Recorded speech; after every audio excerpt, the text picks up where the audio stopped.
Hello दोस्तों, नमस्कार। मैं रत्नाकर सर आप सभी का टारगेट विद गुरुकुल चैनल में तहे दिल से स्वागत करता हूं। बच्चे, हम लोग ने क्या किया था कि जो क्लास 10th का चैप्टर था, पहला रसायन विज्ञान का क्या था, रासायनिक क्रिया और उसके समीकरण। तो इस टॉपिक को मैंने 4 क्लास में कंप्लीट कर दिया है। इसी बार जस्ट ये दूसरा लेसन हम लोग लिए हैं, अम्ल लवण क्षार। अब आपको बताऊँ, ये पेपर के नज़रिए से बच्चे बहुत ही महत्वपूर्ण है। क्यों महत्वपूर्ण है कि ये टॉपिक छोटा है, पर यहाँ से 8 से 9 नंबर का क्वेश्चन आपको सिर्फ इस लेसन से मिल जाता है।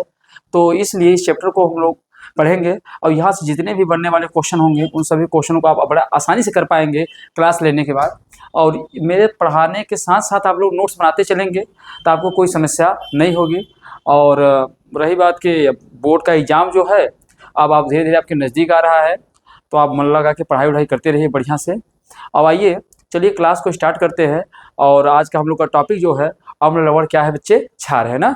तो आइए अम्ल लवण क्षार पे अपनी पकड़ बनाते हैं। अब देखते हैं इस पे किस प्रकार से कौन से क्वेश्चन कैसे बनते हैं कैसे नहीं बनते हैं, ठीक है ना। चलो, तो हमारा टॉपिक क्या है बच्चे, अम्ल लवण क्षार। ये क्लास जो बेटा चल रही है, ये दोनों बोर्ड के लिए चल रही है। दोनों बोर्ड के लिए, चाहे बिहार बोर्ड के बच्चे हो या यूपी बोर्ड के बच्चे हो, दोनों ही बच्चे इस क्लास को ले सकते हैं, कोई समस्या नहीं है। ठीक, देखिए अब बच्चे, सबसे पहले हमारे पास क्या है, अम्ल। क्या है बच्चे, अम्ल है। और जैसे अम्ल की बात किया जाए, तो अगर आपको अम्ल की बात किया जाए बेटा, अब आपके सामने क्या कर दिया जाए, ज़्यादा आर्ट तो देखो नहीं आता, पर ठीक ठाक थोड़ा बहुत आपको समझाने के लिए बना दे रहा हूँ।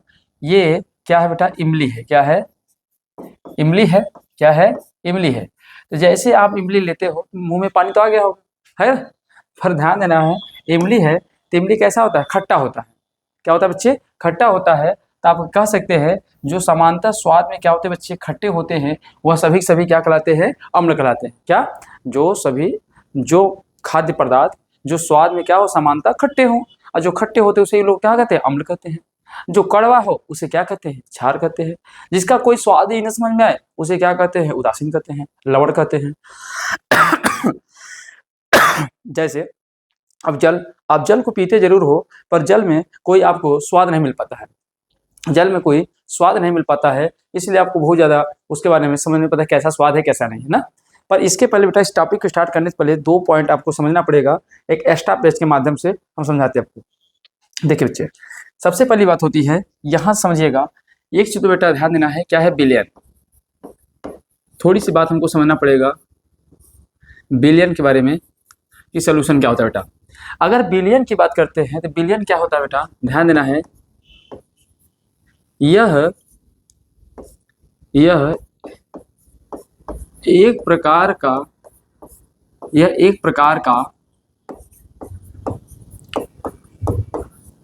समांगी मिश्रण का घोल होता है। अगर आपसे कहा जाए बेटा, तो ध्यान देना है, बिलियन क्या होता है, बिलियन एक प्रकार का समांगी मिश्रण का घोल होता है। अब जैसे मिश्रण क्या होता है बेटा, अब आपके मन में आएगा सर मिश्रण क्या होता है, तो ध्यान देना, जिसको मिश्रण अगर आपसे पूछा जाए, मिश्रण को हम लोग क्या बोलते हैं बेटा, मिक्सचर बोलते हैं, मिक्सचर बोलते हैं। तो भैया ये मिश्रण कैसे कहते हैं, तो आप ये कह सकते हैं ना, जब दो या दो से अधिक पदार्थ को आपस में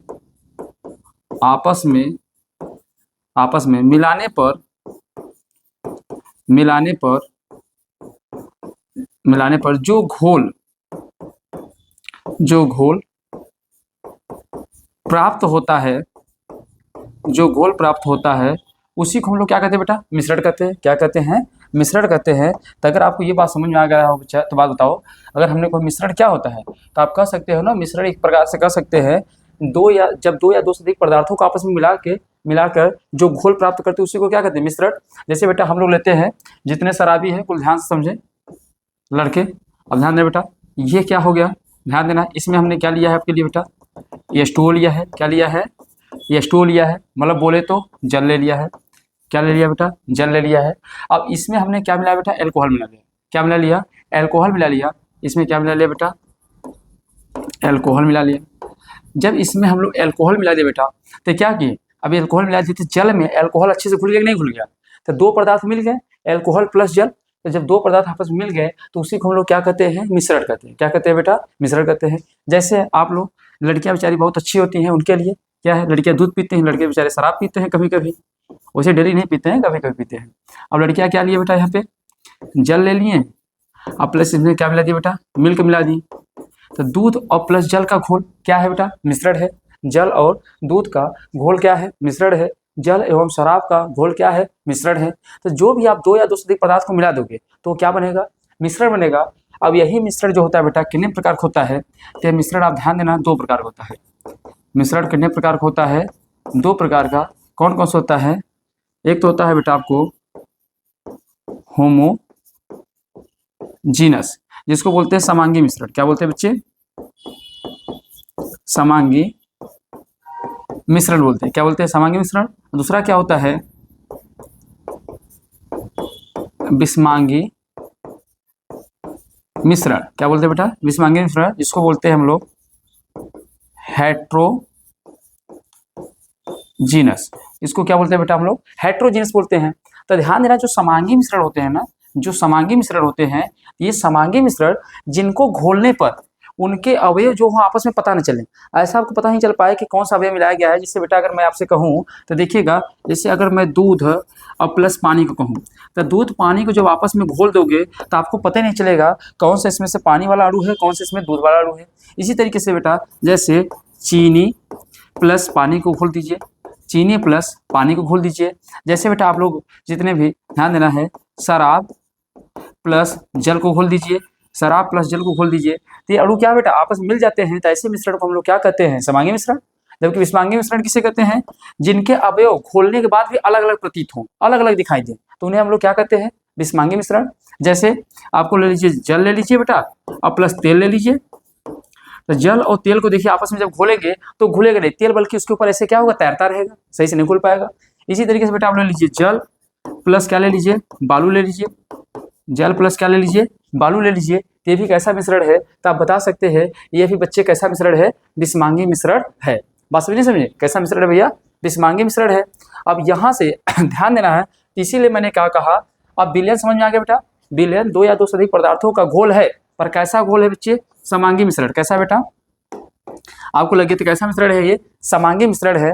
अब विलयन में ध्यान देना बेटा, दो चीज होते हैं, एक होता है विलायक, एक होता है विलायक और दूसरा होता है विलेय। एक होता है विलायक, दूसरा होता है बेटा क्या, विलेय। तो विलायक क्या होता है, विलायक किसे कहते हैं, तो विलायक ध्यान देना है जिसकी मात्रा अधिक हो। पहली बात तो सरल समझने, जिसकी मात्रा अधिक हो, जिसकी मात्रा अधिक हो उसे क्या कहेंगे, विलायक। मतलब जिसमें विलय घुले, जिसमें विलय घुले वो क्या हो जाएगा, विलायक। जिसमें विलय घुले, जैसे जल में बेटा क्या हो रहा है, यहाँ जल है, यहाँ जल है, इसमें हमने क्या डाल दिया बेटा, चीनी डाल दिया। क्या डाल दिया, चीनी डाल दिया। तो जल क्या होगा, जिसकी मात्रा अधिक है या जिसमें घुले, तो जिसमें घुल रहा है वो क्या होगा बेटा, विलायक। तो जल क्या हो गया यहाँ पे, विलायक हो गया। और जिसकी मात्रा बेटा कम, जिसकी मात्रा क्या हो बच्चे, कम हो, या जो घुले, जो घुले या जिसकी मात्रा कम हो, तो वो क्या हो जाएगा, तो वो ध्यान देना क्या हो जाएगा बेटा, ये क्या हो जाएगा, विलेय। तो आप किसी भी विलयन में आप पता कर लेंगे आराम से। तो विलेय क्या होता है, जिसकी मात्रा कम हो, विलायक क्या होता है, जिसकी मात्रा अधिक हो। या तो जिसमें विलेय घोला जाता है उसे विलायक कहते हैं, और जो घुले विलायक में वो क्या हो जाएगा बेटा, विलेय हो जाएगा। ये ध्यान देना है। इसके बाद बेटा ध्यान देना है, तो ये बातें आप एक्स्ट्रा तौर पे समझ लीजिएगा, क्योंकि विलयन, क्योंकि जब हम लोग अम्ल क्षार की परिभाषा निकालेंगे तो वहाँ विलयन क्या होगा, घुलेगा। ठीक है, आइएगा, अगर ये बातें समझ गए बेटा तो आगे बढ़ते हैं हम लोग। चलिए हम लोग अपने आ जाते हैं क्वेश्चन। अब सबसे पहले बेटा हम लोग समझने जा रहे हैं, बेटा क्या समझने जा रहे हैं, अम्ल। तो अम्ल क्या होता है बेटा, सबसे पहले समझिएगा, जब किसी खाद्य पदार्थ को, जब ये ध्यान देना, जब किसी खाद्य पदार्थ को अगर जल में घुलनशील करने पर, जब किसी खाद्य पदार्थ को जल में घुलनशील होने पर अगर उनमें हाइड्रोजन आयन उपस्थित हो, क्या हो बेटा, हाइड्रोजन आयन उपस्थित हो, तो उन्हीं को हम लोग क्या कहते हैं, अम्ल कहते हैं। क्या कहते हैं, अम्ल। अगर ध्यान देना है, जब किसी भी पदार्थ को जल में घुलनशील किया जाए तो जल में घुलनशील होने के पश्चात अगर उसमें हाइड्रोजन आयन मुक्त हो रहे हैं, उनमें हाइड्रोजन आयन मुक्त हो रहे हैं, तो उन्हीं को हम लोग क्या कहेंगे, अम्ल के नाम से जानते हैं। ये परिभाषा किसने दिया बेटा, तो ध्यान देना, वैज्ञानिक जिनका नाम आर्हेनियस, तो क्या कहा बेटा, आर्हीनियस के अनुसार। अगर आर्हीनियस के अनुसार बेटा हम इसकी परिभाषा लिखने की कोशिश करेंगे तो क्या लिखेंगे इसकी परिभाषा में, हम लोग यही लिखेंगे कि जब किसी पदार्थ को जल में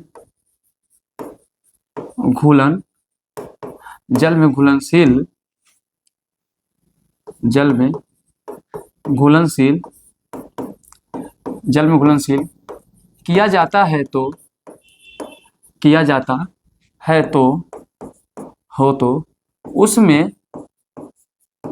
उसमें हाइड्रोजन आयन मुक्त हो तो उसे अम्ल कहते हैं। क्या कहते हैं बच्चे, अम्ल कहते हैं। तो मैंने क्या बताया आपको, अगर जब भी ध्यान देना बेटा, क्या होता है जब किसी पदार्थ को जल में घुलनशील किया जाए तो उसमें हाइड्रोजन आयन मुक्त हो। जैसे बेटा अगर मान लीजिए कोई पात्र है, इस पात्र में हमने क्या किया, ऑलरेडी इसमें से पहले से क्या था बेटा, H2O था। अब इसमें हमने क्या किया, किसी अम्ल को डाल दिया। क्या डाल दिया बेटा, किसी अम्ल को इसके अंदर हम लोग डाल दिया। जैसे डाल दिया, मान लो इसमें हमने डाल दिया क्या, HCl डाल दिया। इसको बोलते हैं हाइड्रोक्लोरिक अम्ल। क्या बोलते हैं बेटा, हाइड्रोक्लोरिक अम्ल बोलते हैं। तो जैसे इसको अंदर डालें तो ये क्या हो, इस जल के अंदर क्या हो जाए, तो इस जल के अंदर हाइड्रोजन आयन मुक्त कर दे, हाइड्रोजन आयन इस तरीके से। तो अगर जिसमें हाइड्रोजन आयन मुक्त होने लगेगा तो ऐसे सभी पदार्थ को हम लोग क्या कहेंगे, ऐसे सभी पदार्थों को हम लोग अम्ल के नाम से जानेंगे। तो अम्ल की परिभाषा क्या बता सकते बेटा, जब किसी पदार्थ को जल में घुलनशील किया जाए और घुलनशील करने के पश्चात अगर उसमें हाइड्रोजन आयन मुक्त होने लगेगा तो उसी को हम लोग क्या कहेंगे, तो उसी को अम्ल कहेंगे। जैसे एग्जाम्पल के तौर पे मैं को, जैसे बेटा हमारे पास क्या है, पानी है, ये क्या है, पानी है। इसमें हमने थोड़ा सा लाके हाइड्रोक्लोरिक अम्ल छोड़ दिया, और जब छोड़ देंगे तो इसके अंदर हाइड्रोजन आयन मुक्त होने लगे। क्या होने लगे, हाइड्रोजन आयन मुक्त होने लगेगा, तो उसी को हम लोग अम्ल के नाम से जानते हैं। इसमें देखो थोड़ा सा अम्ल हम मिला लिए, थोड़ा सा पी लेते हैं।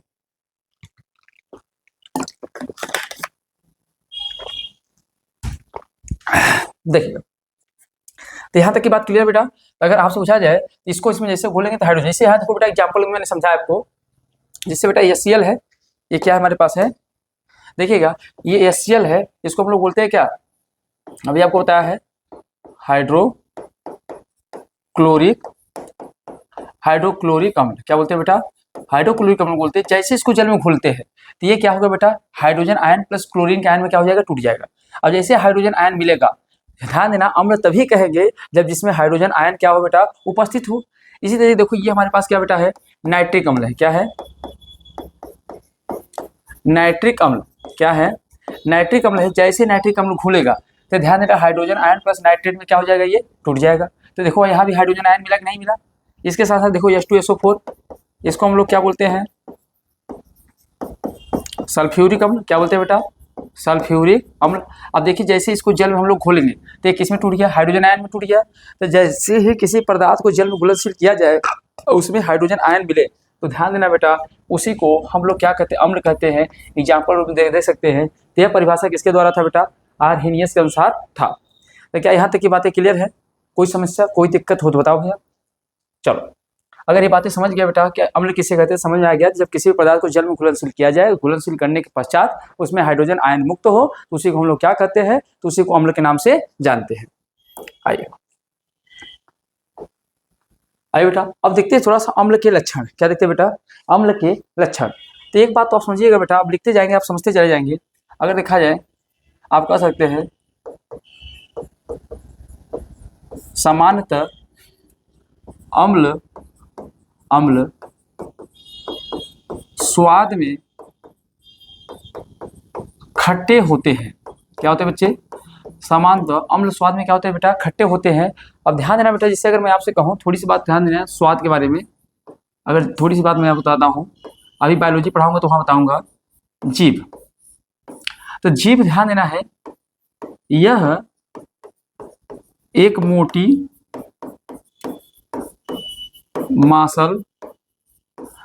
मांसल संरचना है। क्या बेटा, ये ध्यान देना है, एक मोटी मांसल क्या है, ये संरचना है। और जो मोटी संरचना है ना, इसमें 4500 प्लस कलिका बट पाए जाते हैं।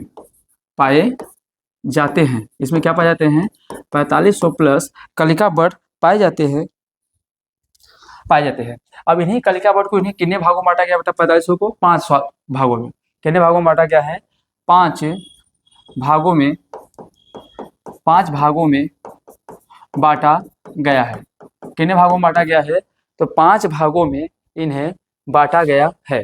तो ध्यान देना, इन्हें 5 भागों में बांटा गया है। इसीलिए ध्यान देना कौन कौन से होते हैं बेटा, तो एक तो ध्यान देना हमारे पास क्या होते हैं, खट्टा होता है। उसके बाद खट्टे को बेटा, उसके बाद क्या होता है हमारे पास, कड़वा होता है, मीठा होता है, नमकीन होता है, और क्या हो जाता है, उमामी। ये क्या होता है, उमामी, मतलब जिसका कोई स्वाद हमको पता ही नहीं चले। जैसे अगर मैं आपसे बात करूं बेटा, जैसे हमारे पास क्या है, जीभ। जैसे हमारा देखो, ये हमारा लालची जीभ है। तो लालची जीभ है बेटा, तो ये जो सबसे पीछे वाला हिस्सा है, ये कौन से स्वाद को दिखाता है, ये कड़वा वाला दिखाता है। किसको दिखाता है, कड़वा, तीखा वाला। ये आगे वाला जो अग्रभाग है बेटा, ये किसको दर्शाता है, तो ध्यान देना है, ये मीठा वाला हिस्सा दिखाता है। किसको दिखाता है, मीठा वाला। ये वाला जो हिस्सा है बेटा, ये वाला, तो इसी को हम लोग बोलते हैं नमकीन बोलते हैं। क्या बोलते हैं, नमकीन।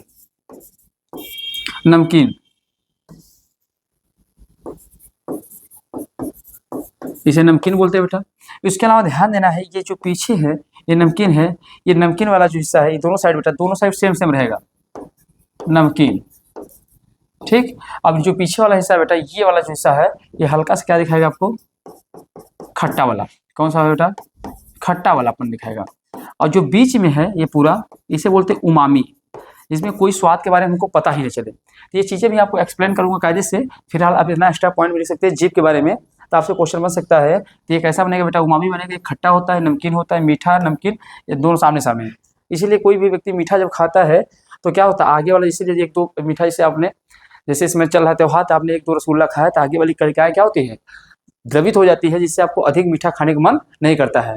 इसीलिए अगर मीठा ज़्यादा खाना है प्यारे, तो रसगुल्ला को जिभिया निकाल के पिछवा रख लो और टपक से हिंज अंदर, काम ओवर। और 10-5 रसगुल्ला संघे खा जाओगे। और नहीं तो अगर कुछ के रसगुल्ला खाए तो समझ लो 2 में तुम्हारा काम खत्म। अगर ज़्यादा खाना है रसगुल्ला, तो क्या करना है, जीभ के पिछले वाले हिस्से में रसगुल्ले को रखोगे, तो आगे के कलिका बट को पता ही नहीं चलेगा कि रसगुल्ला आया था। आराम से रसगुल्ला अंदर भी चला जाए। समझ रहे ना, जैसे चावल लेते हो, फट से बिना पूछे ले जाते हो, कि खाने को 32 बार चबा के खाना चाहिए। देखो, तो पहली बात क्या होता है बेटा, समानता अम्ल स्वाद में कैसे होते हैं बेटा, खट्टे होते हैं। तो जैसे आप बेटा कोई भी एग्जाम्पल ले सकते हैं, जैसे देखो इमली ले लो, नींबू ले लो, संतरा ले लो, सबके स्वाद कैसे होते हैं, नींबू रख सकते हो एग्जाम्पल के तौर पे बेटा। नींबू हो गया, इमली हो गया, ठीक है, कच्चा आम हो गया। ये सब बेटा कैसे है स्वाद में, नींबू, इमली, आम, सब कैसे होते स्वाद में, कैसे होते खट्टे। और खट्टे है तो क्या है बेटा, अम्ल के लक्षण है। दूसरी बात बेटा, अभी आगे मैं पीएच मान पढ़ाऊंगा, जिसका पीएच मान 7 से कम हो, उसे भी हम लोग क्या बोलते हैं बेटा, तो ध्यान दें, जिसका पीएच मान 7 से कम हो, उसके भी लक्षण को हम लोग क्या कहते हैं, तो वो भी ध्यान देना बेटा, क्या होता है, अम्ल होते हैं। अगले पॉइंट ध्यान देना, इसके बाद बेटा अगर मैं आपसे कहूँ तो एक बात और समझ सकते हैं, जिससे अभी आपको मैं एग्जाम्पल और सारे बता दूंगा। जैसे अभी आपको बताऊंगा हल्दी के बारे में बताऊंगा, फेनाथ्रेन के बारे में बताऊंगा, मेथिल ऑरेंज के बारे में बताऊंगा। जब आपको मैं ये पहचान क्वेश्चन कराऊंगा आपसे, ये वाले कि अम्ल की पहचान किन किन कारणों से होता है, तो वहाँ पे अम्ल के लक्षण और साथ में आ जाएंगे, वैसे ही क्षार के भी लक्षण और आ जाएंगे। तो क्या यहाँ तक की बात क्लियर है बच्चे? तो ध्यान देना भी, ये 2 पॉइंट आप सिर्फ याद रखो। जब मैं आपको सूचक के बारे में बताने लगूंगा कि कैसे अम्ल के पता करते हैं, कैसे क्षार के पता करते हैं, तो वहाँ से लक्षण और फाइंड हो जाएंगे। तो बेटा अम्ल के लक्षण ध्यान देना, अभी 2 याद करके रखिए, ठीक है। चलिएगा आगे चलते हैं हम लोग, देखिएगा। अब हम लोग देखते हैं बच्चे अम्ल के प्रकार। क्या देखते हैं बच्चे? अम्ल के प्रकार। तो अम्ल को कुल हम लोग कितने भागों में बांट दिया बेटा? कुल 6 भागों में बांटे हैं। अब देखो बेटा, सबसे पहली बात कहता है कार्बनिक अम्ल। क्या है, कार्बनिक अम्ल किसे कहते हैं, खनिज अम्ल किसे कहते हैं, दुर्बल अम्ल किसे कहते हैं, प्रबल अम्ल किसे कहते हैं, हाइड्रोनिक अम्ल किसे कहते हैं, ऑक्सी अम्ल किसे कहते हैं। तो ये सभी अम्लों के प्रकार को समझते हैं बच्चे एक ही स्लाइड में। तो ध्यान देना, जो अम्ल सीधे प्रकृति से प्राप्त होते हैं, जो अम्ल सीधे प्रकृति से प्राप्त होते हैं उन्हीं को हम लोग बेटा क्या बोलते हैं, कार्बनिक अम्ल। मतलब जो सीधे सीधे प्रकृति से हमको मिल जाए तो ऐसे अम्लों को हम लोग क्या कहेंगे, कार्बनिक अम्ल कहेंगे। जैसे बेटा ध्यान देना, अगर मैं आपसे कहूँ नींबू, तो नींबू में अम्ल पाया जाता है, नींबू हो जाए बेटा क्या जाए, संतरा। तो नींबू संतरा में जो पाया जाता है ये प्रकृति में पाए जाते हैं, नींबू संतरा तो बनाया नहीं जाता, ये तो फल है। तो नींबू संतरा में जो पाया जाता है कौन सा पाया जाता है, सिस्ट्रिक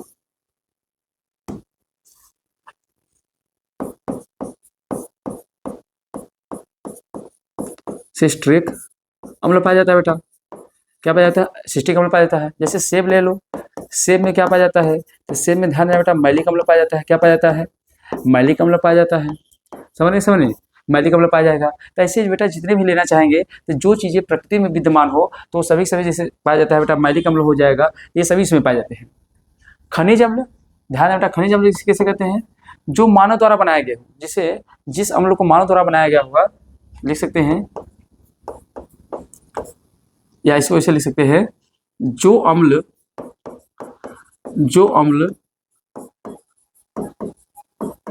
खनिजों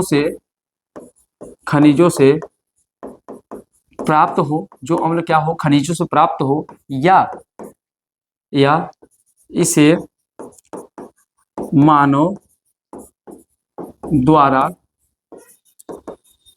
बनाया गया हो। क्या हो बेटा, तो ध्यान देना है, जो अम्ल खनिजों से प्राप्त हो या तो जो मानव द्वारा बनाया गया हो। जैसे बेटा अगर हम लोग एग्जाम्पल ले ले तो हाइड्रोक्लोरिक अम्ल ले लो, इसका पीएच मान कितना होता है बेटा, इसका पीएच मान होता है 1.5 होता है। वहीं अगर आप ले लेना चाहो HNO3 ले लो बेटा, नाइट्रिक अम्ल ले लो, क्या ले लो, नाइट्रिक अम्ल ले लो, H2SO4 ले लो, H2SO4 ले लो, सल्फ्यूरिक अम्ल ले लो। ये कैसे अम्ल है बेटा, खनिज अम्ल है। तो जो अम्ल खनिजों से प्राप्त हो या जिसे मानव द्वारा बनाया जाए, ऐसे अम्लों को हम लोग खनिज अम्ल के नाम से जानते हैं। जैसे हाइड्रोक्लोरिक अम्ल हो गया, नाइट्रिक अम्ल हो गया, H2SO4 सल्फ्यूरिक अम्ल हो गया, तो सब के सब क्या बेटा, खनिज अम्ल है। कार्बनिक अम्ल क्या हो गया बेटा, जो अम्ल सीधे प्रकृति से प्राप्त हो, जैसे नींबू, संतरा, सेब, आम, जिसमें भी जो पाए जाते हैं बेटा। तो सब में क्या होगा, जैसे टार्टरिक अम्ल हो गया, अंगूर में कौन सा पाया जाता है, टार्टरिक अम्ल पाया जाता है। तो ये सब के सब बेटा कहाँ होते हैं, ध्यान देना, कार्बनिक अम्ल। अब इसका दुर्बल अम्ल किसे कहते हैं बेटा, तो ध्यान देना है। अब दुर्बल अम्ल किसे कहेंगे, जिसका पीएच मान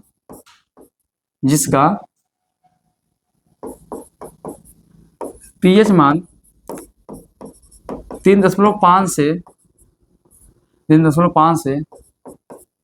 7 के मध्य में होता है।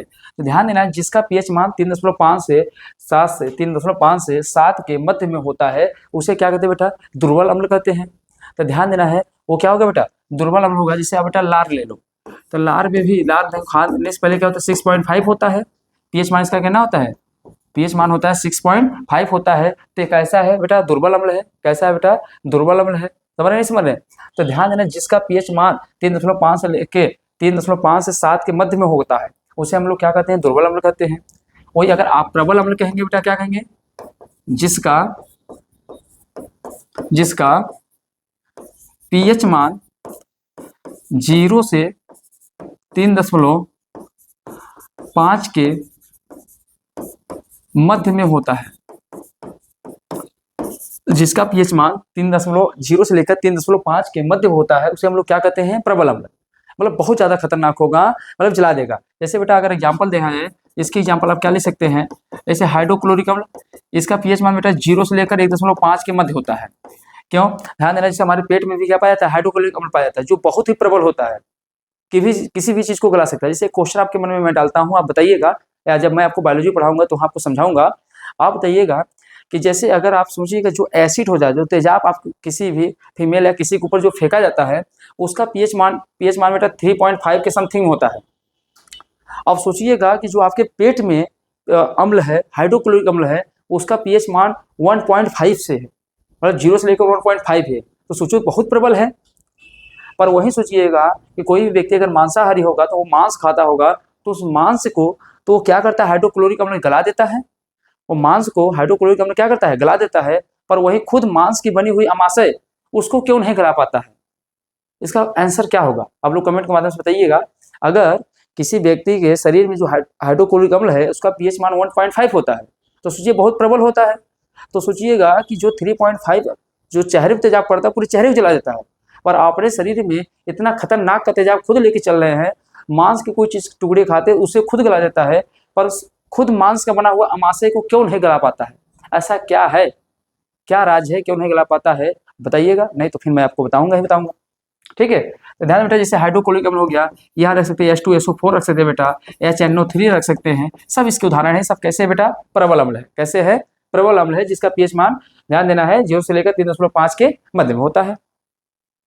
हाइड्रोजनी अम्ल बेटा किसे बोलते हैं, जिसमें बेटा ध्यान देना हाइड्रोजन तो उपस्थित होना ही होना होगा, जिसमें ऑक्सीजन उपस्थित हो। क्या कर सकते हैं बेटा, ऐसा अम्ल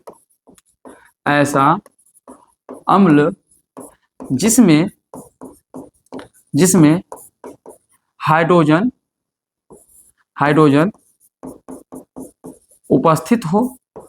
उपस्थित हो परंतु ऑक्सीजन नहीं। तो ऐसा अम्ल जिसमें ध्यान देना हाइड्रोजन उपस्थित हो पर ऑक्सीजन नहीं।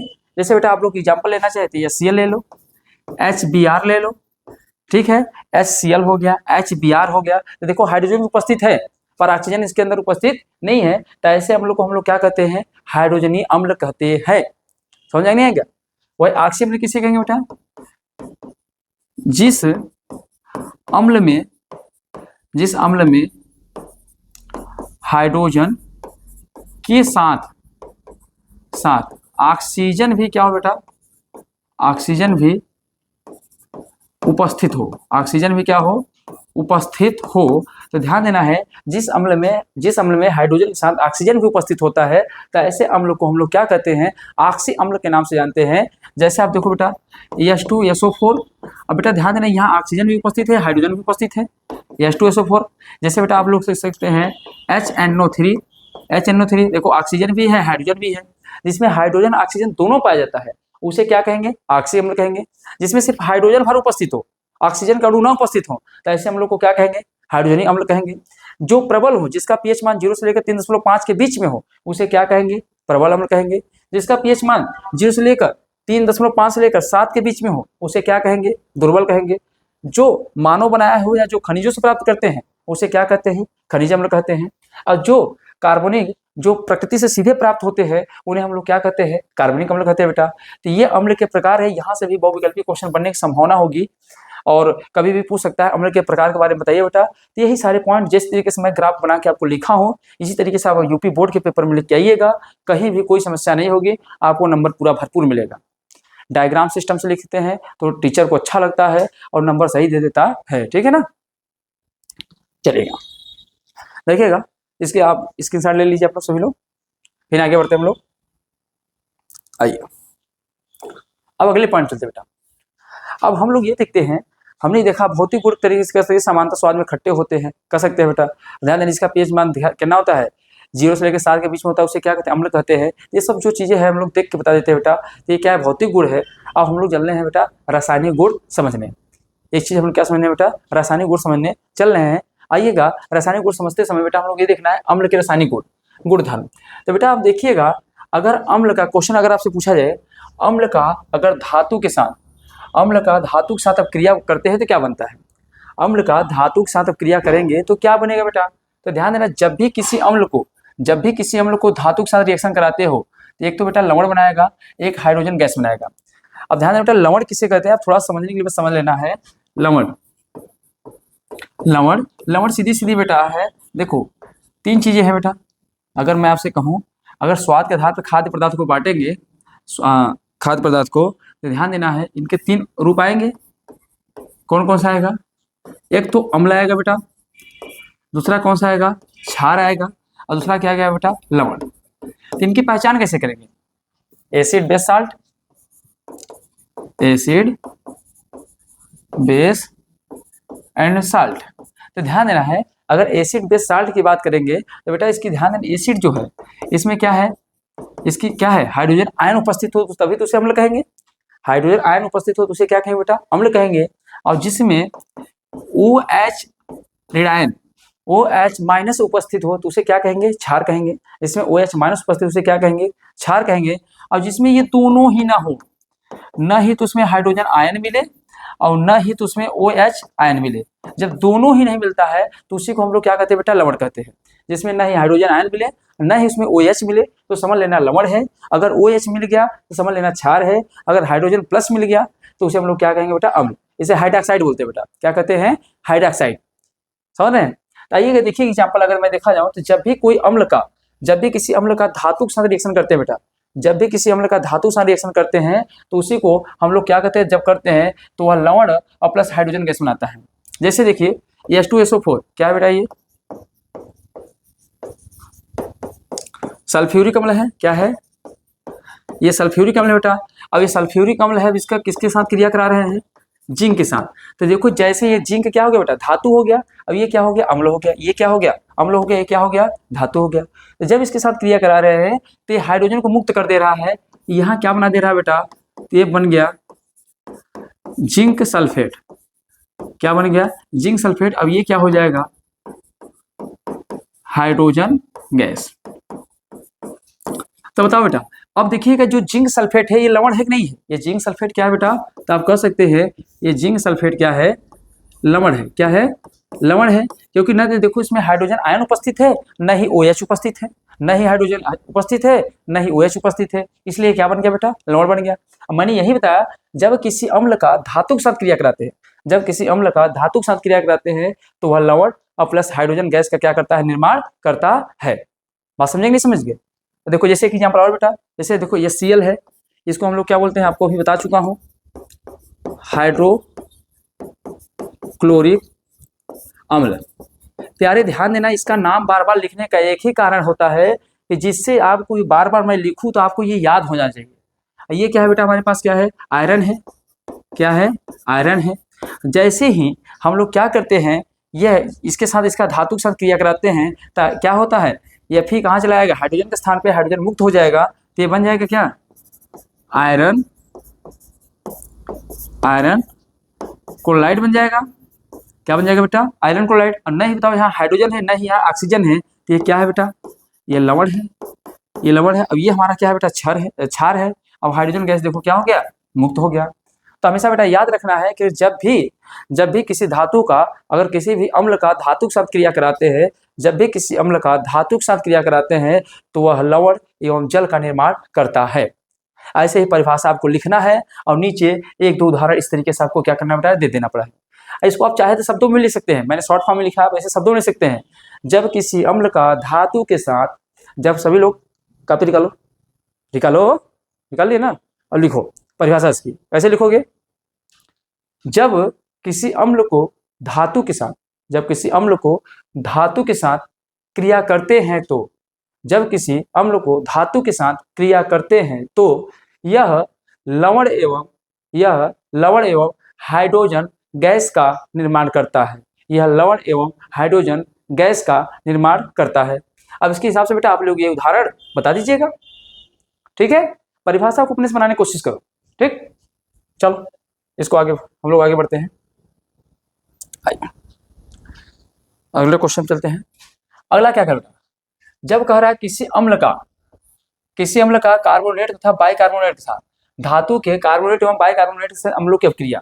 तो ध्यान दें बेटा, जब अम्ल का कार्बोनेट तथा बाइकार्बोनेट के साथ रिएक्शन कराते हैं तो वह लवण बनाएगा बेटा, जल बनाएगा, कार्बन डाइऑक्साइड बनाएगा। अब देखो बेटा, सबसे पहली बात होता है कार्बोनेट। तो आपको मैंने एक दिन बहुत सारी चीजें बताया था। क्या बताया था, अगर बेटा ध्यान देना CO3 है तो इसे हम लोग क्या बोलते हैं, कार्बोनेट बोलते हैं। क्या बोलते हैं, CO3 है तो क्या बोलते हैं, कार्बोनेट बोलते हैं। HCO3 है तो इसे हम लोग क्या बोलते हैं, इसका बेटा दो नाम होता है। एक तो आप बोल सकते हैं बाइकार्बोनेट, क्या बोलते हैं, बाइकार्बोनेट बोलते हैं। और दूसरा बेटा इसको हम लोग हाइड्रोजन कार्बोनेट बोल सकते हैं, हाइड्रोजन कार्बोनेट। इसके साथ बेटा ध्यान देना है, इसको क्या बोलेंगे, अगर बेटा ध्यान देना है, अगर इसके बाद इसके अलावा अगर ये यस हो गया, इसके अलावा कौन आ जाएगा बेटा, अगर आ जाएगा CO2 आ जाएगा, इसे हम लोग क्या बोलते हैं, कार्बन डाई ऑक्साइड बोलते हैं। क्या बोलते हैं, कार्बन डाइऑक्साइड बोलते हैं। और CO आ गया बेटा, तो इसे बोलते हैं कार्बो मोनो ऑक्साइड।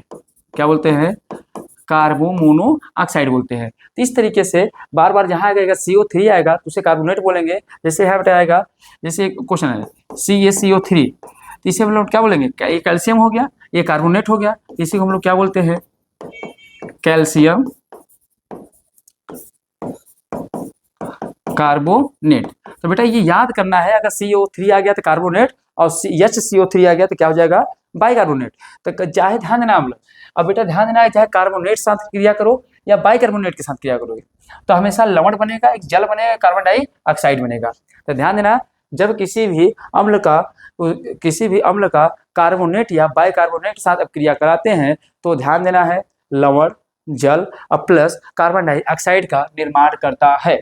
अब बेटा इस रिएक्शन को करने के लिए तुमको एक तरीका बताता हूँ। यह दो चीजें तो बेटा एकदम फिक्स रहेंगी, यह दो चीजें क्या होंगी, एकदम बेटा फिक्स रहेंगी। तो आइएगा देखिएगा, जैसे यहाँ बेटा क्या है, इसको हम लोग को क्या बोल सकते हैं, ये जिंक कार्बोनेट है, क्योंकि बेटा CO3 है, जिंक कार्बोनेट है। जबकि ये अगर बात करेंगे तो ये क्या है, सल्फ्यूरिक अम्ल है। क्या है, सल्फ्यूरिक अम्ल है। ये बेटा ध्यान दें, सल्फ्यूरिक अम्ल है। तो जैसे इसका एक क्रिया कराएंगे तो ये क्या हो जाएगा, यहाँ से हाइड्रोजन आयन को क्या करेगा, मुक्त कर देगा। तो ध्यान देना, ये बना क्या देगा, तो ये बन गया हमारे पास, अब ये क्या बन गया, जिंक सल्फेट बन गया, जिंक सल्फेट बन गया। अब ये बेटा जल है, ये कार्बन डाइऑक्साइड है। तो हर बार ये कार्बन डाइऑक्साइड और जल, तो जब भी कार्बोनेट के साथ क्रिया होगा तो जल और प्लस कार्बन डाइऑक्साइड तो बनना ही बनना है। तो ध्यान देना है। इसी तरीके से देखो बेटा यहाँ पे क्या है, अब इसको हम लोग क्या बोलते हैं, अब सोडियम कार्बोनेट, क्या बोल सकते हैं बेटा, सोडियम कार्बोनेट। अब सोडियम कार्बोनेट का फिर देखो सल्फ्यूरिक अम्ल के साथ क्रिया कराते हैं तो ये क्या बना देगा बेटा, अब सोडियम कार्बोनेट जो था यहाँ से हटेगा और क्या बना देगा, अब बना देगा सोडियम सल्फेट। आपको बस यही जो भी करना है, चेंज में ही करना है, बाकी ये दोनों फिक्स कर देना है। H2 या CO2 तो बता दिया फार्मूले में ही कि बनेगा। तो जब भी कोई अम्ल धातु या अधातु के साथ क्रिया करता है तो जब भी कोई अम्ल, ध्यान देना है, कार्बोनेट या बाइकार्बोनेट के साथ क्रिया करता है तो लवण, जल और प्लस कार्बन डाइऑक्साइड का निर्माण करता है। तो ये दोनों एग्जाम्पल बेटा किसके साथ थे, कार्बोनेट के साथ थे। अब दो एग्जाम्पल दे देते हैं बाइकार्बोनेट के साथ।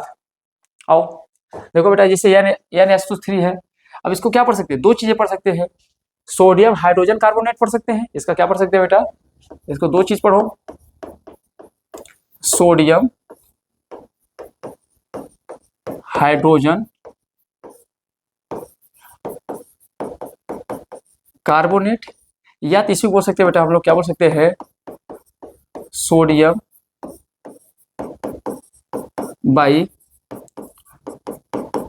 कार्बोनेट बोल सकते हैं। अब ये क्या है आपको समझते हैं, HCl है, हाइड्रोक्लोरिक अम्ल है,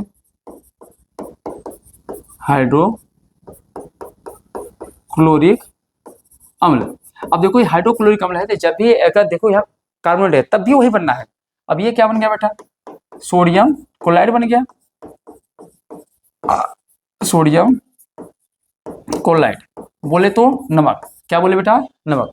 समझ आए बाबा, चल H2O, अब यहाँ कार्बन डाइऑक्साइड तो बनना ही बनना है, H2O और कार्बन डाइऑक्साइड तो बनना फिक्स है। समझ नहीं समझ गए, चल अब देखो ये क्या बन गया, ये देखो CaCO3 है, तो ये क्या हो गया, कैल्शियम कार्बोनेट हो गया। क्या हो गया बच्चा, कैल्शियम कार्बोनेट हो गया। अब आप जानते हो ये HCl है, और जब इसके साथ क्रिया किए थे क्या बना दिया बेटा, कैल्शियम क्लोराइड बना दिया। अब प्लस जल और कार्बन डाइऑक्साइड तो बनना ही बनना है। तो जब भी किसी, ध्यान देना है, जब भी किसी अम्ल को कार्बोनेट या बाइकार्बोनेट के साथ क्रिया कराते हो तो हमेशा उसका जो निर्माण करेगा वह जल बना देगा, लवण बना देगा और प्लस कार्बन डाइऑक्साइड गैस का निर्माण करेगा। आई बात समझ में, हाँ चलो ठीक। देखो अब देखते हैं अगले साथ क्रिया क्या होगा बेटा। अब कह रहा है अगर अम्ल क्षार के साथ क्रिया करेगा तब क्या बनाएगा। बड़ी अजीब बात है भाई, अगर अम्ल क्षार के साथ क्रिया करेगा बेटा तो क्या बना देगा, लवण बना देगा, और प्लस क्या बना देगा, जल बना देगा। क्या बना देगा, लवण और प्लस जल। तो बेटा जब भी कोई अम्ल अगर किसी क्षार के साथ करेगा तो सदैव क्या बनाएगा, लवण बनाएगा, प्लस क्या बनाएगा, जल बनाएगा। जैसे बेटा देखो NaOH, इसको क्या बोलते हैं हम लोग, क्योंकि देखो इसमें OH उपस्थित है, इसी OH को हम लोग क्या बोलते हैं, क्षार। अब यहाँ देखो हाइड्रोजन उपस्थित है, इसको आप बना सकते हैं, कैपिटल भी लिख सकते हैं, कोई दिक्कत की बात नहीं है, फिलहाल गलत नहीं है। इसको क्या बोल सकते हैं बेटा हम लोग, सोडियम हाइड्रा ऑक्साइड। ये सोडियम बेटा हाइड्रोक्साइड है। अब ये हमारा क्या हाइड्रोक्लोरिक अम्ल है, इसको तो बार बार लिख चुका हूँ, याद हो गया। तो बेटा ध्यान देना है, यहाँ से OH मुक्त होगा, यहाँ से H मुक्त होगा, यह H मिलकर 2H हो जाएंगे, यहाँ O है। तो देखो यहाँ क्या बन गया, NaCl, सोडियम क्लोराइड प्लस क्या बन गया, जल। तो जब किसी अम्ल और क्षार के साथ क्रिया होता है तो लवण प्लस जल का निर्माण करता है। जैसे बेटा यहाँ सल्फ्यूरिक अम्ल हो गया, और यहाँ NaOH हो गया, सोडियम हाइड्रोक्साइड, ये अम्ल हो गया, ये क्षार हो गया। OH है तो क्षार, और H2 है तो क्या हो गया बेटा, अम्ल हो गया। तो जब इनका रिएक्शन कराएंगे तो ये क्या होगा, सोडियम इनके साथ आ जाएगा, और ये H2 यहाँ से ये मिलकर क्या बना देंगे, जल बना देंगे। तो ये बन क्या जाएगा, सोडियम सल्फेट बन जाएगा और प्लस H2O बन जाएगा। सोडियम सल्फेट और क्या बन जाएगा बेटा, H2O का निर्माण कर लेगा। क्या यहाँ तक की बात क्लियर है। तो जब भी कोई भी अम्ल अगर क्षार के साथ क्रिया करता है बेटा तो सदैव ही सदैव क्या बनाएगा, लवण और प्लस जल का निर्माण करेगा। ठीक है, चलो आओ आगे बढ़ते हैं, अगला कर रहे हैं। अब देखो बेटा सबसे बड़ी बात है, यहां से सबसे पहले हम लोग देखते हैं धात्विक ऑक्साइड किसे कहते हैं ना। तो ध्यान देना है, जब कोई धातु ऑक्सीजन से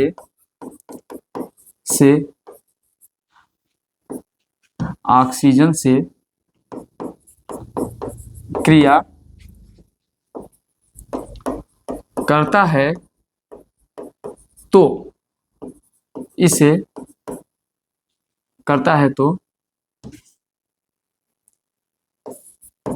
बना यौगिक धात्विक ऑक्साइड कहलाएगा,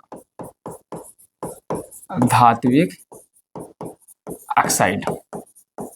तो ध्यान देना है, बना यौगिक क्या कहलाएगा, धात्विक ऑक्साइड कहलाएगा। जिससे बेटा ध्यान देना, कैल्शियम है और कैल्शियम साथ मैंने क्या किया, ऑक्सीजन की क्रिया कर दिया, तो क्या बना दिया, कैल्शियम ऑक्साइड बना दिया। तो एक ऐसा ऑक्साइड है बेटा धात्विक ऑक्साइड। सोडियम है, सोडियम साथ क्या जोड़ दिया, ऑक्सीजन जोड़ दिया, NaO हो गया, तो ये क्या हो गया बेटा, सोडियम ऑक्साइड हो गया। अगर ध्यान देना है, अगर मैंने कॉपर लिखा, कॉपर के साथ किसका क्रिया कर दिया, ऑक्सीजन का, तो ये क्या बना दिया, कॉपर ऑक्साइड बना दिया। क्या बना दिया बेटा, कॉपर ऑक्साइड बना दिया। तो जब भी कोई धातु ऑक्सीजन के साथ आएगा तो वो क्या बनाएगा, धात्विक ऑक्साइड बनाएगा। क्या बनाएगा, धात्विक ऑक्साइड का निर्माण करेगा। तो इसी तरीके से जब अम्ल है, तो जब कोई भी अम्ल अगर धात्विक ऑक्साइड के साथ क्रिया करता है तब भी क्या बनाएगा बेटा, लवण और जल, जो हमने पहले पढ़ा है। और जैसे देखो H2SO4 क्या है बेटा, सल्फ्यूरिक अम्ल है, यहाँ कॉपर ऑक्साइड है, क्या है बेटा, कॉपर ऑक्साइड है। तो सल्फ्यूरिक अम्ल एवं कॉपर ऑक्साइड जब आपस में क्रिया कर रहे हैं तो ये क्या बन जा रहा है, तो इसे हम लोग क्या कहेंगे, ये तो आपको पता है, तो मिला क्या बना दे रहा है, इसे हम बोल सकते हैं कॉपर सल्फेट। अब ये देखो जल के रूप में अलग बन ही गया। इसी तरीके से अगर देखो यहाँ हाइड्रोक्लोरिक अम्ल है, अब यहाँ क्या है, कैल्शियम ऑक्साइड है, इसका नाम क्या है, कैल्शियम ऑक्साइड है। अब यही कैल्शियम ऑक्साइड जब क्रिया किया तो कैल्शियम क्लोराइड बना दिया प्लस जल बना दिया।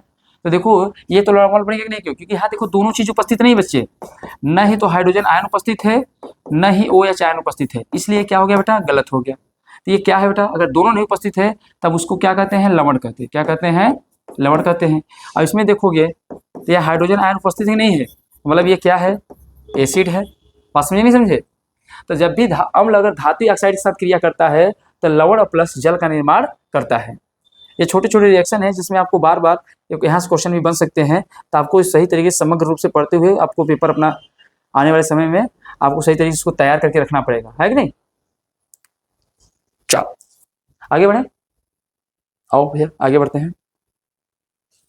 अब ये क्या करें बेटा, अगर कोई भी अम्ल अगर जल के साथ क्रिया करेगा तब क्या बनाएगा।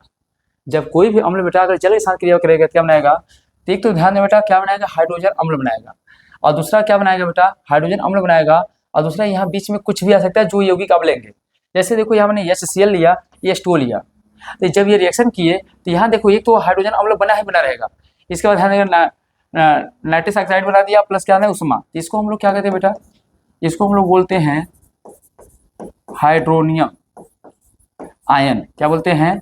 Hydronium ion. तो ये ध्यान देना, ये बात फिक्स है कि बार बार हाइड्रोनियम आयन बनाएगा, उष्मा बनाएगा। अब यहाँ जैसा यौगिक लेंगे वैसा जाके वहां पर क्या होगा, कुछ ना कुछ बनना तय है। समझ लेना, तो जब भी कोई अम्ल जल के साथ क्रिया करता है तो वह क्या बनाता है, हाइड्रोनियम आयन बनाता है। जब भी H3O+ में कंडीशन आएगा तो उसे हम लोग हाइड्रोनियम आयन के नाम से जानते हैं। ठीक है ना? ठीक है। अब देखो बेटा, ये चीज ध्यान देना कि अगर मन में कभी कंफ्यूजन हो तो आयन क्या होता है, आयन का मतलब बेटा चार्ज है। क्या है? चार्ज है। अब ये चार्ज का मतलब मैंने आपको समझाया था, जैसे कैल्शियम है तो कैल्शियम का परमाणु क्रमांक 20 होता है, तो इलेक्ट्रॉनिक विन्यास करोगे 2 8 8 2 बनेगा। तो ये अपने अष्टक को पूर्ण रखने के लिए क्या करेगा, 2 इलेक्ट्रॉनों का त्याग करेगा। क्या करेगा? 2 इलेक्ट्रॉनों का त्याग करेगा। तो अगर इसने 2 इलेक्ट्रॉन त्याग कर दिया तो इसके ऊपर प्लस प्लस 2 आ गया, तो इसी को हम लोग ऐसे भी लिख सकते हैं कैल्शियम +2, मतलब इसने 2 इलेक्ट्रॉनों को क्या किया, त्याग किया। और जो त्याग किया है यही इसका क्या है बेटा, आयन है, यही इसका आवेश है। इसी को हम लोग उसका क्या बोल सकते हैं, चार्ज बोल सकते हैं। आई बात में समझ में कि नहीं? समझ नहीं आएगा? तो इसमें जो आयन मैं बोल रहा हूँ, आयन का मतलब होता है इलेक्ट्रॉनों का आदान प्रदान।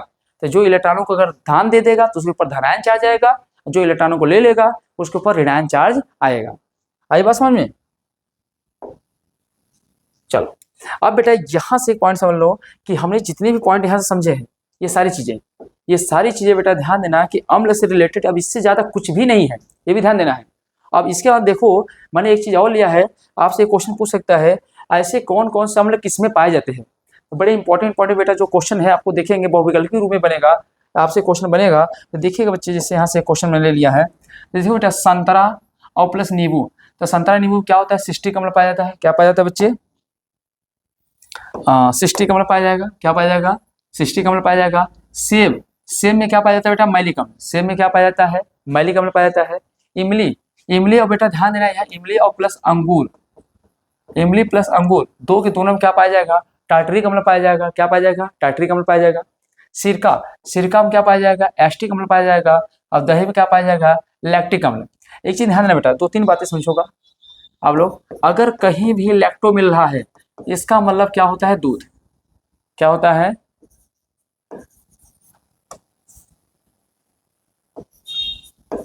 दूध होता है, मिल्क होता है। तो जिसमें भी लैक्टो शब्द मिल गया बेटा तो समझ लेना सारे केस दूध से है। जैसे आपसे कहूं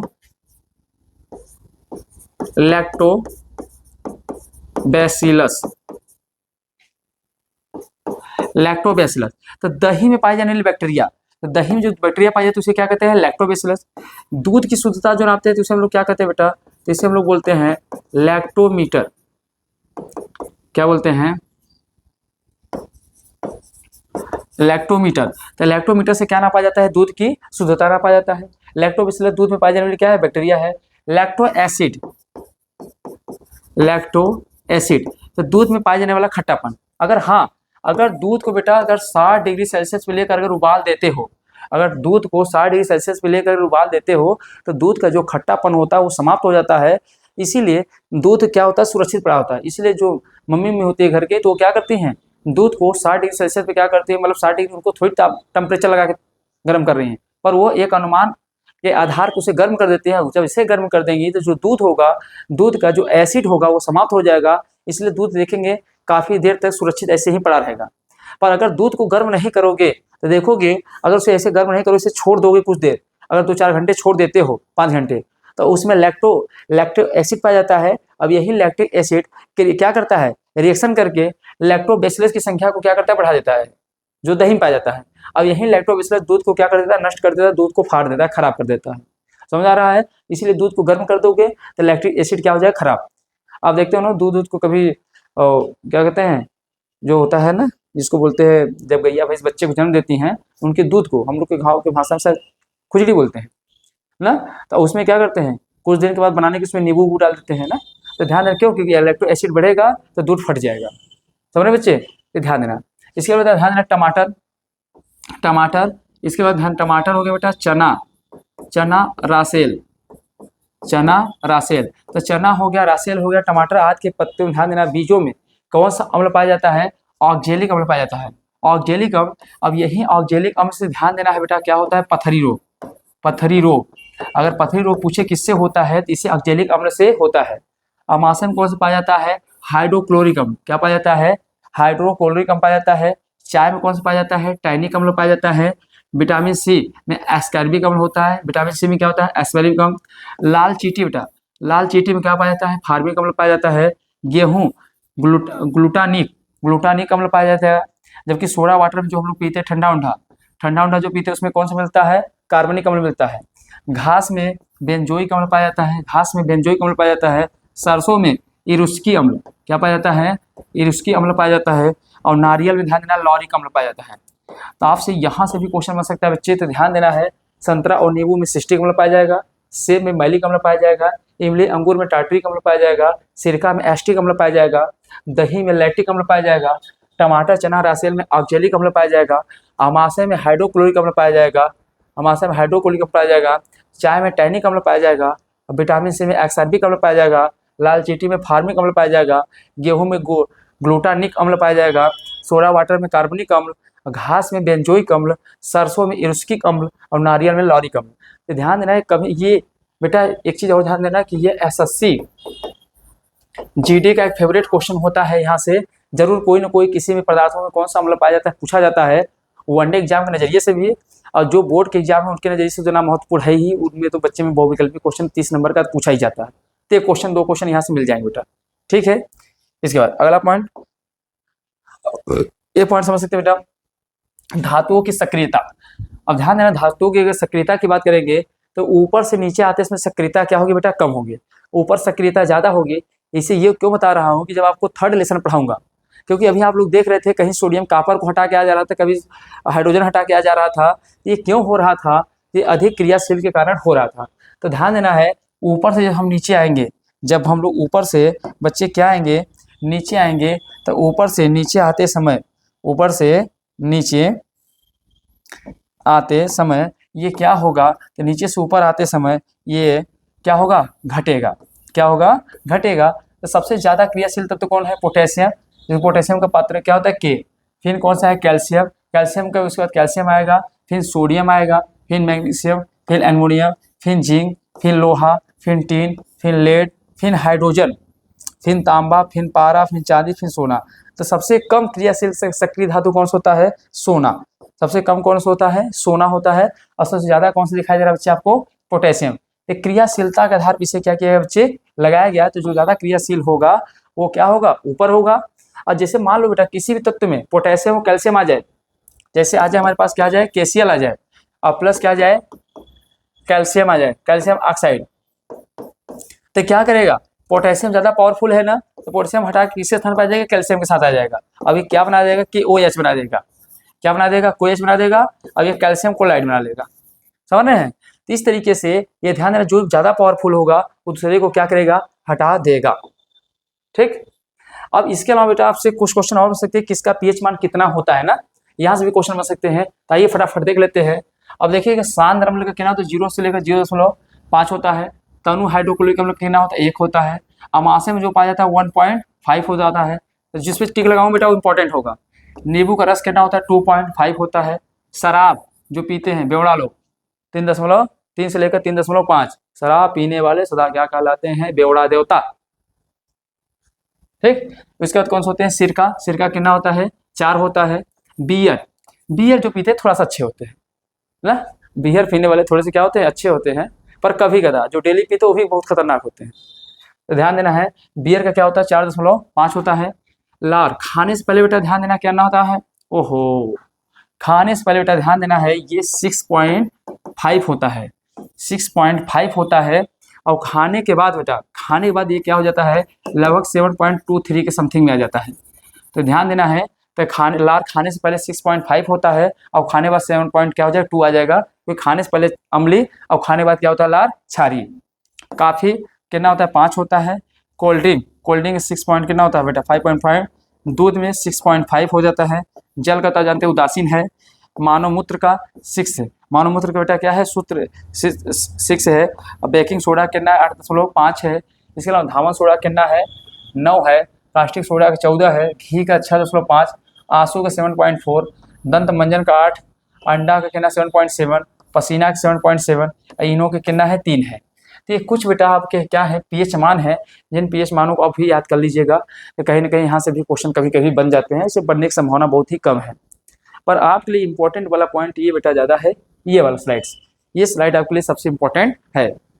तो मैंने इस स्लाइड में आपको अम्ल से जितनी भी अम्ल की जानकारी थी संपूर्ण तरीके से आपको क्या किया दिया कि अम्ल क्या होता है, अम्ल का भौतिक गुण क्या होता है, अम्ल का रासायनिक गुण क्या होता है, फिर कौन कौन से अम्ल किसमें पाए जाते हैं, और फिर अम्ल कौन से कम अम्ल के कितना पीएच मान होते हैं, ये सारे पॉइंट बताया।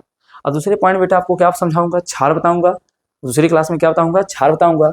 और तीसरी क्लास में आपको लवण बताऊंगा। और फिर इसके जो और इम्पोर्टेंट MCQ होंगे उसके लेकर आपके समझ क्या हो जाएंगे, उपस्थित हो जाएंगे। ठीक है बच्चे। पर आप लोग से मैं लास्ट में एक ही बात कहूँगा कि आपका एग्ज़ाम एकदम करीब है।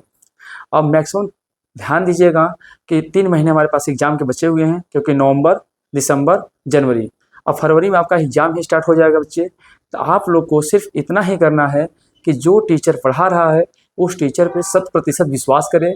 दुनिया में चाहे जो भी टीचर हो, चाहे यूट्यूब पे कोई टीचर पढ़ा रहा हो, चाहे मैं पढ़ा रहा हूँ, चाहे दुनिया कोई टीचर पढ़ा रहा है, वो सदैव आपके हित के बारे में सोचेगा, आपका सदैव भला चाहेगा। तो जो पढ़ा रहे पहले ईमानदारी से उस सिलेबस को पूरी तरीके से पहले समग्र रूप से तैयार करिए और उसको बार बार प्रैक्टिस करिए। एक एक क्वेश्चन को बार बार लगाइए। अगर लगातार आप बार बार लगाते हैं किसी क्वेश्चन को तो आपको डिवीजन जितना अच्छा होगा, तो बोर्ड के एग्जाम में आप जब जाएंगे तो आसानी से 3 घंटे के अंदर पूरे प्रश्न को लिख लेंगे। नहीं, विश्वास मानिएगा। अगर आप ऐसा नहीं कर पाते हैं तो देखिएगा वहाँ जाने पर पंखा गिनेंगे, कई ठो कमरा में पंखा लगा है, कई ठो पटिया लगा है, वो लड़कवा क्या लिख रहा है, वो क्या लिख रहा है, यही करेंगे। अगर सही तरीके से नहीं पढ़ेंगे, नहीं तैयार करेंगे तो बोर्ड में जाकर यही करने वाले हैं। इसलिए अगर वहाँ जाके पंखा कूलर बत्ती नहीं गिनना है तो मन लगा के पढ़ डालिए। 3 महीने का समय बचा है बेटा, जान अपनी ठोक दो और सबका अच्छा नंबर आएगा, क्योंकि यही आपके लिए समझ लीजिए बेस है। क्योंकि 11th-12th की पढ़ाई इससे भी ज़्यादा ध्यान देना पावर में है, इससे ज़्यादा थोड़ा सा क्या है जटिल है। तो जब आपका 10 ही अच्छा नहीं रहेगा तो आपका 11th-12th बहुत अच्छा नहीं जाने वाला है, समझ रहे हैं। तो मैं यही चाहता हूँ सभी बच्चे कि मेहनत करें, जी तोड़ मेहनत करें। ऐसा ना हो कि बोर्ड के हाल में जाने के बाद पंखा कूलर गिने बच्चा, ठीक है नहीं। चलो फिर मिलते हैं अगले क्लास में, तब तक के लिए जय हिंद, जय भारत।